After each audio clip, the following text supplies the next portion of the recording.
los espantos del noreste argentino. Entonces sí, vamos a comenzar.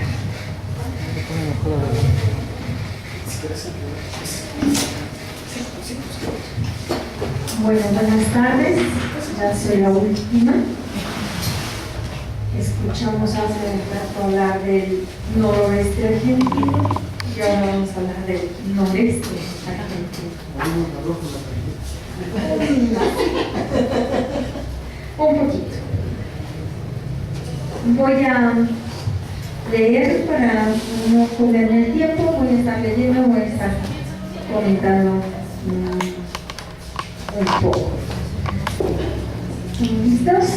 Muy bien, Argentina es para mi maestro aquí. Es La más ancha. La de Julio.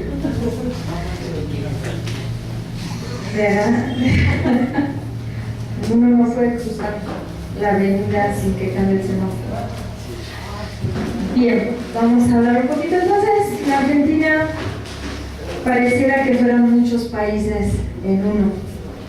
Algunos de ellos, la mayoría de ellos, desconocidos al exterior, porque tenemos el problema de que fuera, como pasa generalmente en todos los países, pues nos asocian con el estereotipo de la gente que vive en Buenos Aires, el porteño, con esta gente. Una de estas regiones minotas, para afuera ya, para algunos adentro también, es el noreste argentino, comprendido por las provincias de Entre Ríos, Formosa, Chaco, Corrientes y Misiones, donde, y aunque no lo crean, predomina un clima subtropical cálido casi todo el año, lo cual se refleja en la floresta, en las selvas densas, subamazónicas y suelos rojos que me encantan cuando manchan las polleras, las faldas de las mujeres al andar. A esta región se le suma el sur de Paraguay y de Brasil, ya que mucho del folclore que allí existe proviene de los estados de Río Grande y Paraná. Estos ambientes influyen de manera directa sobre la caracterización de los personajes míticos, dadas sus particularidades fisiográficas y climatológicas. Originalmente la región estuvo poblada por indígenas guaraníes, a los que se les sumaron más tarde los europeos que se fueron apropiando del territorio. Esta fusión cultural ha dado origen a infinidad de mitos y leyendas. Tal vez es una de las regiones de la Argentina donde mayor cantidad de mitos y leyendas encontramos, muchas de las cuales siguen absolutamente vigentes hasta nuestros días, tanto como cuando se empezaron a relatar, algunas en época prehispánica, otras durante la colonia. La grandiosidad de la campiña, las grandes extensiones del territorio, así como la exuberancia del paisaje tropical, propician la presencia de seres míticos que tienen su aparición en horas claves como la siesta, sobre todo en los pesados días de verano, donde las temperaturas llegan a rebasar los 35 grados centígrados. A veces podemos llegar a los 40, 42, 48, 50. O bien se aprovechan de la posibilidad de movimiento que les brindan las sombras de la noche. La mayoría de estas creencias y supersticiones están fundadas en el miedo. Existe una legión de seres sobrenaturales que sostienen su imperio en el terror. Tienen su guarida en lo profundo de la selva, en la espesura del monte, en las barrancas de los ríos, en las corrientes de agua, en los remolinos, en el mismo aire que se respira. Algunos aparecen de imprevisto y paralizan de terror a aquellos que son sorprendidos, llegando a enloquecerlos. Otros son vengativos, sanguinarios, violentos y jamás tienen piedad de sus víctimas, a los que llevan a la alucinación y a la muerte. Es común que estos seres aparezcan en momentos en que la gente se encuentra más desamparada. Por lo mismo, no se recomienda aventurarse solo en la espesura del monte o viajar durante la noche, ya que es muy probable que uno pueda ser sorprendido por alguno de estos personajes, verdaderas encarnaciones del mal. Para salvarse, será imprescindible poseer una enorme fe que en muchos casos tampoco llega a ser suficiente. Muchos de estos mitos actuales son el fruto de la transculturación, donde se fusionaron tradiciones, leyendas y supersticiones europeas, africanas e indígenas. En el caso de los componentes africanos y europeos se dio un trasplante de elementos folclóricos trasladados desde su ámbito geográfico y cultural original por sus propios creadores y actores a este nuevo ambiente donde fueron cultivados de manera personal o en el seno de los grupos familiares, entre amigos, entre compatriotas, perdiendo algunos de los rasgos originales y mezclándose con elementos autóctonos. En no pocos casos, estos mitos, en los que aparecen seres con connotaciones fantásticas, sirven de freno, de contención para que el individuo no haga nada fuera de las normas sociales, de la moral establecida, y que parece ser fijada por un temor universal que invade al hombre ante la sensación de impotencia de su pequeñez frente al espectáculo magnífico e imponente que es esta naturaleza que lo rodea. Ese es el dominio de los hijos de Kerana. Se cuenta, y vamos a escuchar muchos dicen, que Kerana era una joven de gran belleza. Se pasaba la mayor parte de los días durmiendo, por eso le pusieron este nombre, que significa dormilona. Ella es la diosa del sueño y trae buenos sueños a la gente, a la tribu, al grupo que la rodea. La belleza y bondad de Kerana trasciende hasta que su fama llega a oídos de Taú. Este es uno de los espíritus del mal. Taú se había quedado enamorado de ella y para conquistarla se transformó en un apuesto joven. Con su nueva apariencia, Taú la visita por 7 días consecutivos. Y aquí vamos a ver que el 7 es un número clave para los guaraníes. Todo ocurre en grupos. En el último día intenta raptar a la joven, por lo que Angatupiri, el espíritu del bien, se ve obligado a intervenir para evitarlo. Para ello se enfrentan en una lucha y dura estas 7 días. Finalmente, Taú, que es tramposo, que es maligno, con artimañas vence a Angatupiri. Viendo el camino libre, entonces va al encuentro de Kerana. Desde su disfraz de hombre inocente, por primera vez le habla con lascivia de sus deseos más recónditos. Se desenfrena haciéndola protagonista de los placeres carnales que solo él imagina. La niña pretende resistirse, pero Taú, conducido por sus propias ansias, se muestra ante ella con toda la fealdad de la que es dueño, convirtiéndose pronto en el terrible monstruo que es. Es entonces cuando decide llevársela a la fuerza. Nadie puede detenerla. Tras el rapto, la tribu, la gente, le implora a Arací, la madre del cielo, la diosa de la luna, que interceda para poder rescatar a Kerana. Pues aquí algo importante es que cuando Kerana es secuestrada, la gente empieza a tener pesadillas. La indignación y el estupor han invadido a la gente, que ahora pide un castigo ejemplar para el raptor desalmado. Arací escucha los ruegos y maldice a Taú, lo maldice para toda la eternidad y maldice a toda su descendencia. 7 lunas han pasado desde aquel día aciago en que Kerana fue raptada por el malvado. 7 lunas han observado pálidas de espanto la desesperación de la niña. Ahora Kerana está dando a luz. Ella esperaba un niño, pero la maldición de Arací le ha hecho engendrar un monstruo. A partir de este momento, Kerana será asediada permanentemente por Taú. Parirá un hijo cada 7 lunas, todos 7 mesías, todos malvados como Taú. Al nacer su último hijo, apareció en el cielo una señal de advertencia para los hombres, para que se cuiden de estos engendros, las Pléyades. Al parecer, El mito quiere asociar el castigo a las 7 penas que, de acuerdo con los guaraníes, marcan a la humanidad: el miedo, el dolor, el llanto, el hambre, la sed, la enfermedad y la muerte. El primer hijo de Keraná es Teyuyahua, un enorme lagarto con 7 cabezas de jaguar. El dorso es una escamosa coraza que resplandece como el oro labrado. Las cabezas, en cambio, son como un arco iris, rojo, negro, amarillo, azul, cada una de distinto color.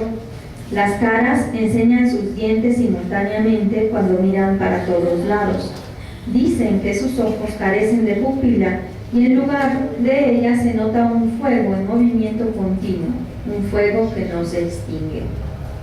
Sus 7 cabezas le dificultan cualquier tipo de movimiento y le condenan a la inanición. En algunas versiones, el Teyuyahua solo tiene una enorme cabeza de perro o 7 cabezas de perro, pero en todas las variantes coinciden en su escasa capacidad para moverse. Se cree que mora en Paraguay en un hermosísimo bosque. Dicen que hacia el cerro Yaguarón. Ahí está la guarida para que nadie entre. Dicen que allí no hay árbol que no dé frutos. A un costado hay una loma mágica cuyas faldas bordea un cristalino manantial.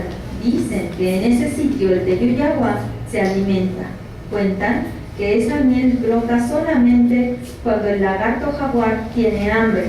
Al hartarse, vuelve a cerrarse el manantial de miel. Cuando se escuchan sus rugidos, tiembla la tierra y se desmoronan las piedras de las cimas del cerro. Ello ocurre sin amenaza, con caer la lluvia, y se levanta un oscuro viento fuerte, en el centro del cual dicen que viene el propio demonio. Y dicen también, por último, que a nadie le es dado mirar al Teyuyahua, y si acaso existe alguno que lo hace, de inmediato queda ciego, sin volver a ver la luz o morir. Hoy en día, irónicamente, existe un premio que lleva su nombre. Este se entrega desde hace más de 12 años. Lo entregan los santotomeños residentes en la ciudad de Corrientes y Resistencia a los vecinos destacados quienes fomentan la defensa de las culturas regionales. El segundo hijo es Mboituy, cuyo nombre se traduce literalmente como víbora loro, víbora perico, lo que describe su morfología. Tiene 2 patas, ahí vemos unas hermosas ilustraciones. Tiene 2 patas en la cintura. Ahí están sus patas. Cabeza de perico y cuerpo de una gran serpiente con un descomunal pico. Su lengua es bífida y roja como la sangre. Su piel es escamosa y veteada. La cabeza está emplumada. Con su mirada maléfica asusta a todo aquel que tiene la mala suerte de encontrarse con él, quien no lo olvidará fácilmente. Se le puede identificar sin verlo, pues lanza terribles y potentes graznidos que se escuchan desde la lejanía. A pesar de su aspecto terrible, solo se alimenta de frutas y del rocío. Se sabe que ronda por los esteros. Se le considera protector del rocío y de las frutas silvestres y de los anfibios, además de animales acuáticos, así como del humedal y las flores, las cuales adora. Un relato actual refiere: de adolescente acompañé a mi padre al Alto Paraná, al Obraje. Allí lo vi. Es verdad, yo lo vi de muy cerca. El grito me quedó marcado. Es horrendo, pero yo lo corrí por su plumaje. Es como de escamas de pescado, como oro con pico y alas, porque adelante mío abrió sus alas y levantó vuelo. Es pájaro serpiente. Ese monstruo volador se llama Mboituy. Los peones y los indios le tienen miedo. Dicen que su grito les trae siempre a su memoria los sueños. Le tienen mucho temor. Su grito es terrorífico. Si lo vuelvo a escuchar, lo reconoceré. Para mí fue algo fantástico. Hay muchos animales prehistóricos y lo importante es poder decir: yo lo vi, existe. Otros se encuentran porque se cuenta de unos a otros y así queda, así como leyenda. Repito, sí existe y jamás olvidaré sus escamas de plumas. El tercer hijo fue Moñaí. Este ser tenía el cuerpo de una serpiente con cuernos iridiscentes que funcionan como antenas, nos dicen. Puede subir los árboles con gran facilidad y se descuelga de ellos para cazar a las aves con las que se alimenta y a quienes domina con el hipnótico poder de sus antenas. Es por ello que también se dice que es el señor del aire. Sus dominios son los campos abiertos. Se sabe que Moñay era aficionado al robo y ocultaba todos los productos de sus fechorías en una cueva. Los continuos saqueos de las aldeas provocaban gran discordia entre la gente, que se acusaba mutuamente por los robos y las misteriosas desapariciones de sus pertenencias. Reunidos en una asamblea, deciden poner fin a las fechorías de Moñay y también de sus hermanos. La hermosa doncella, por así, se ofrece a llevar a cabo dicha misión. Para ello, convence a Moñay de que se ha enamorado de él y que antes de celebrar sus nupcias quiere conocer a sus hermanos. Moñay la deja al cuidado de Teyuyagua y parte a buscar el resto de sus hermanos. Cuando por fin los trae consigo, comienzan los rituales de la boda. El aguardiente de caña circula entre los hermanos a raudales. Pronto estos quedan completamente borrachos. En ese momento, por así, trató de salir de la cueva que estaba tapada con una enorme piedra.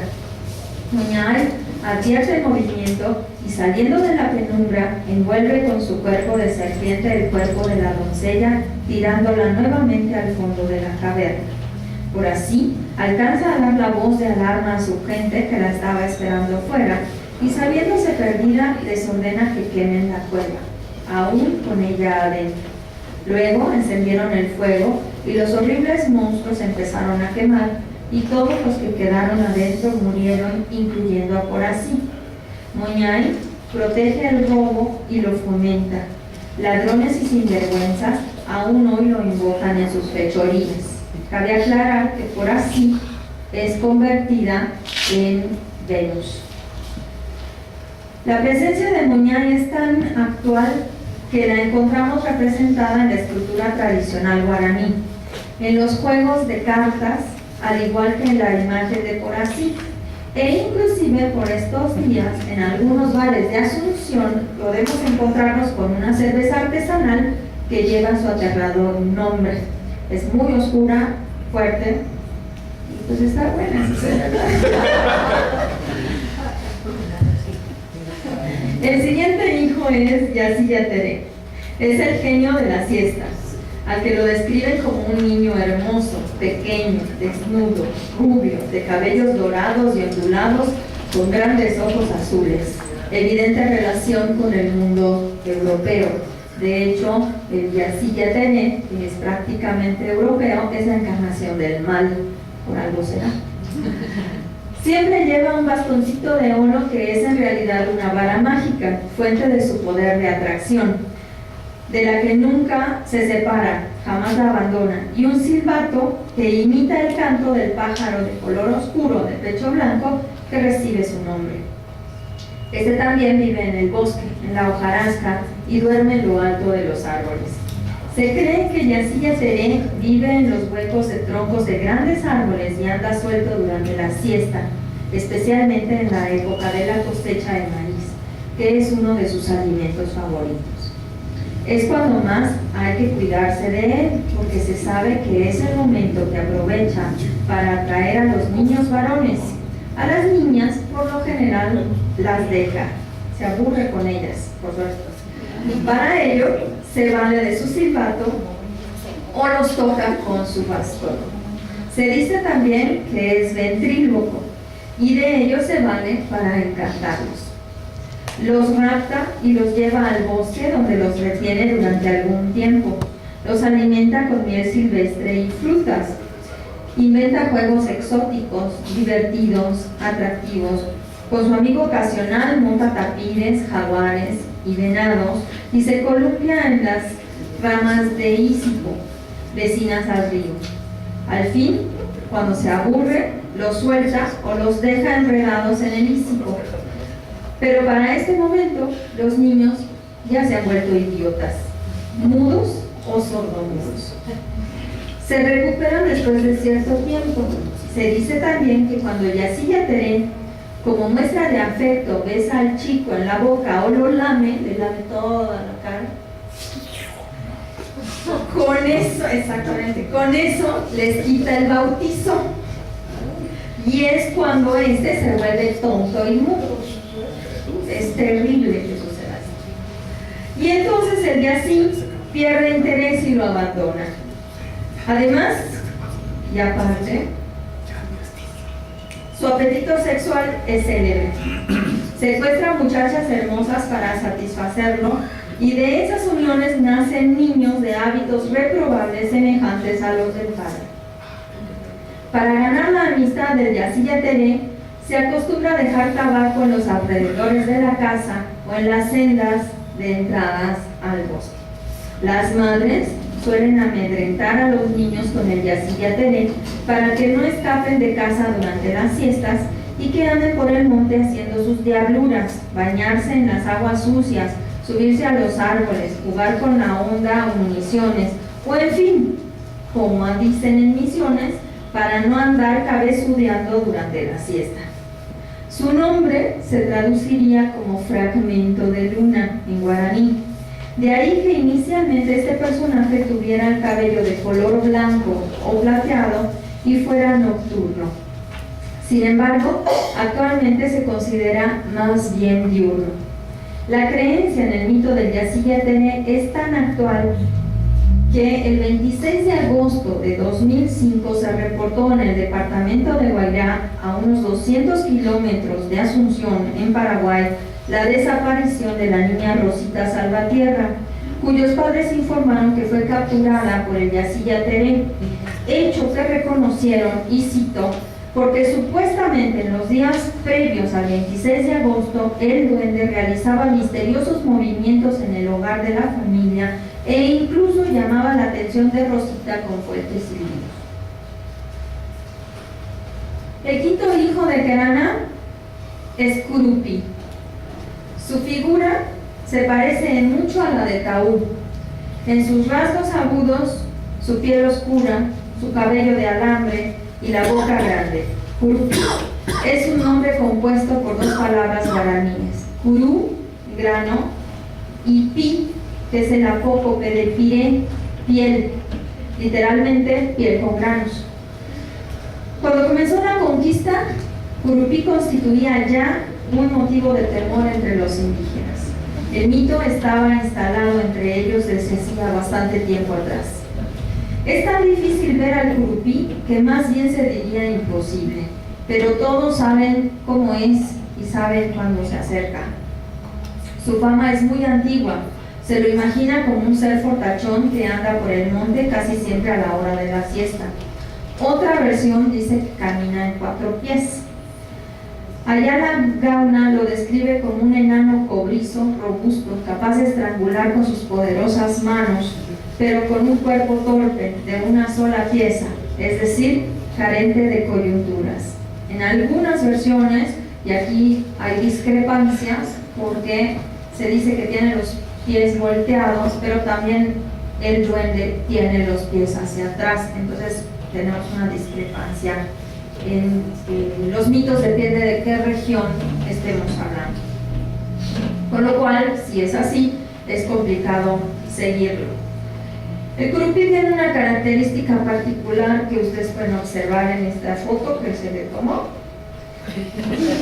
Posee un miembro viril enorme, larguísimo, que va arrastrando, a menos que se lo enrolle alrededor de la cintura. Para evitar caerse, con este miembro laza a sus víctimas. Indiana Jones.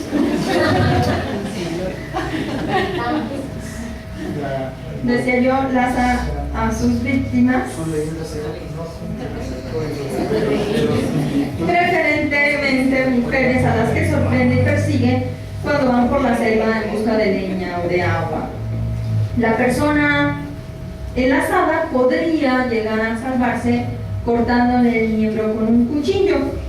Pues así el curupí quedaría inofensivo.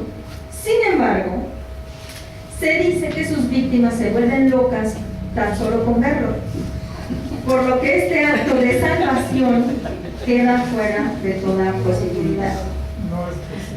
Se lo describe como un hombre joven, velludo también, acá en otra foto, de baja estatura, que deambula desnudo a la hora de la siesta por los bosques buscando muchachas que caminen solitarias para aplacar su lujuria. Las madres suelen asustar a sus hijas para que no se aventuran solas a la selva. Si se encontraran con curupí podrían quedar preñadas, y si consiguen escapar de la tentación que les hace con señas obscenas desde las ramazones, pierden la razón, teniendo que partir en ese momento y tener ataques de epilepsia. Su mayor diversión es raptar vírgenes, quienes desaparecen misteriosamente para regresar en cinta y listas para parir a los 7 meses. Los hijos de curupí, sin embargo, mueren al 7º día de un extraño mal. Se sabe que el curupí domina a los animales silvestres y no abandona nunca la selva, donde reina con el poder de su sensualidad, excepto para raptar a sus víctimas. Juan Carlos Trindade, un docente misionero descendiente de suecos y brasileños, dueño de la Quinta La Express, ubicada cerca de la ciudad de San Vicente Misiones, cuenta que junto a un arroyo que pasa por sus tierras hay una canoa que perteneció al curupí, y él nos dice, cito: ahora el curupí duerme en una cueva ahí cerca y tiene un pene de 3.8 metros de largo. Yo no sé cuándo lo vio.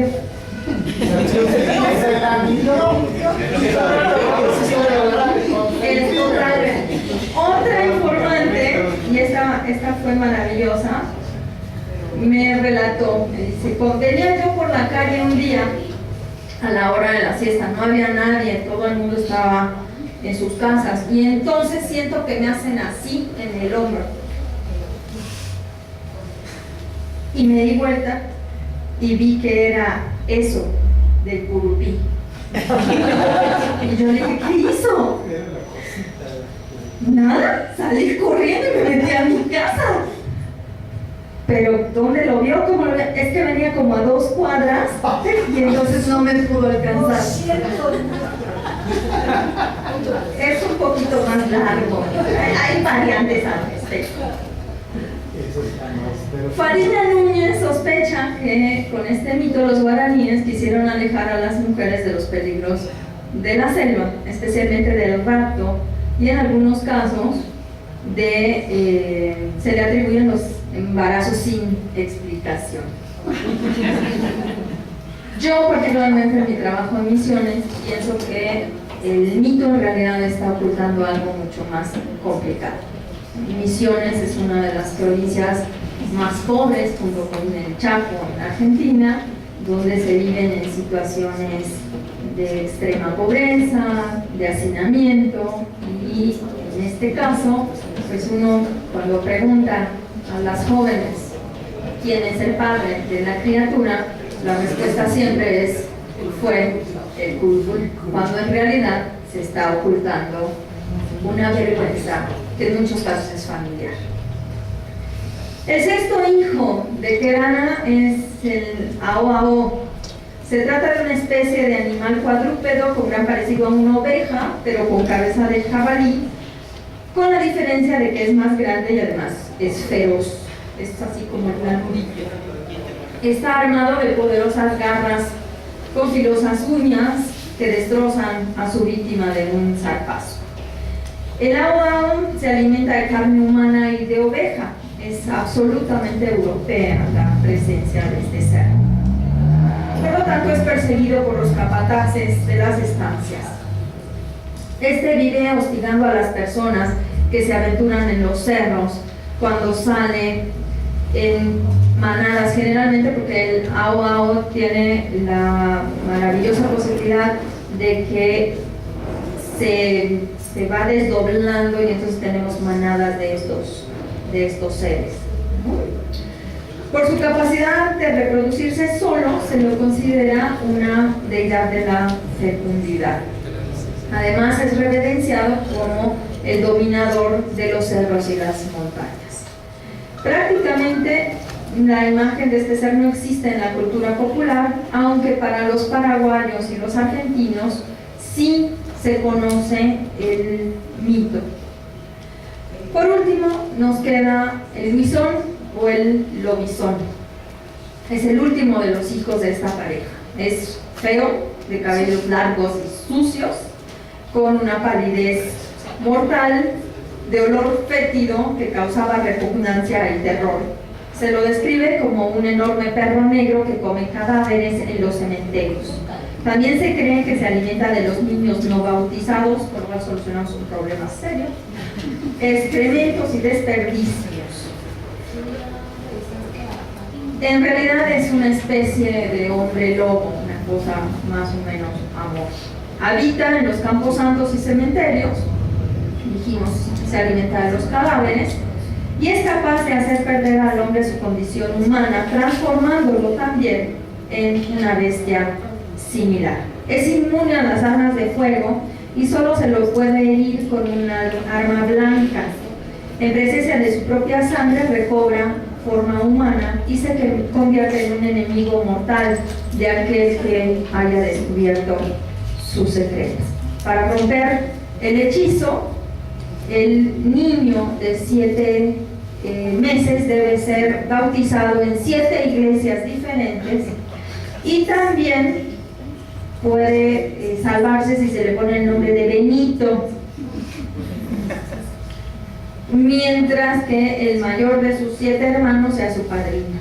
En Argentina y Paraguay se acostumbra desde el siglo XIX que el presidente de la nación sea el padrino del niño, del 7º hijo varón de cualquiera de estas familias. Esta costumbre era irregular. En 1907 empezó a ser bastante más constante. En 1973, cuando Domingo Perón dio formato legal a esta costumbre a través del decreto 848, es un decreto que además le otorga el padrinazgo, si bien no otorga derechos ni beneficios de ninguna naturaleza. Por lo general hay una especie de beca que otorga el Estado argentino a estas familias. De hecho, Cristina Kirchner bautizó 7 de estos 7 vecinos. Hemos conocido entonces, y con esto voy a terminar, a los hijos de Tahuí, que eran algunos de los espantos del noroeste argentino. Muñain roba y saquea. Luisón ultraja cementerios. Yacilla Teré rapta niños. Ao Ao asola los rebaños. Con sus graznidos, Mboituí espera acechante en la selva. Con su mirada de fuego, de Yuyaguá en la oscuridad de las cuevas, inspiran solamente más terror. Curupí mata y viola.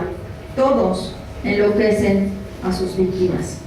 El mal, propagado por el triunfo de Taú, impera en las tierras de Tupá, el Dios Supremo. Ahora los hombres se arman y se matan, prefieren el vandalismo a la bondad. La semilla del mal de Taú se ha instalado en la tribu, entre nosotros, y parece que ahí permanecerá. Los espantos nos acechan, pero al mismo tiempo cuidan la selva, nos advierten, el monte les pertenece, no debemos aventurarnos a él, no debemos abusar de la naturaleza, de lo contrario, siempre algo malo sucederá.